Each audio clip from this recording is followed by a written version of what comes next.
আসসালামু আলাইকুম রহমতুল্লাহ। এখন ব্রয়লারের বাচ্চা দেব। প্রথম পর্যায়ে যে মেডিসিনটা ব্যবহার করব এটা একেবারে লেবুর রস। একবারে সাদামাটাভাবে লেবুর রস প্রথমে প্রায় ৮ ঘন্টা ৬ থেকে ৮ ঘন্টা ব্যবহার করব। আমার যে ব্রয়লারটা দেখতেছেন, এর আগেও যে ব্রয়লারটা হয়েছে আমার, ওইগুলাকে আমি লেবুর রস ব্যবহার করেছি প্রথম পর্যায়ে ৬ থেকে ৮ ঘন্টা। এতে করে এই প্রাকৃতিক এই মেডিসিনটা ব্যবহার করে পাখি অত্যন্ত সুস্থ সবল। হ্যাঁ, অন্যান্য মেডিসিন গ্লুকোজ আছে, আরো আদার্স স্যালাইন দিতে পারেন, অন্যান্য কিছু দিতে পারেন। ভিটামিন সি রয়েছে, লেবুর রসে ভিটামিন সি তো। তো অন্যান্য ভেটেরিনারি যেগুলো আছে সেগুলো দিয়ে তো আমি কাজ পালন করি।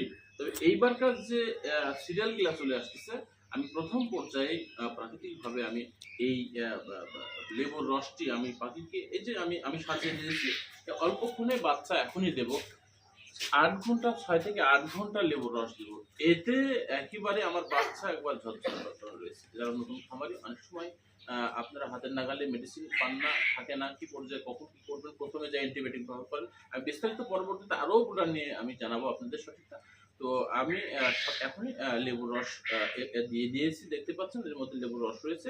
এই লেবুর রস এখন থেকে সন্ধ্যা পর্যন্ত চলবে। আসসালামু আলাইকুম।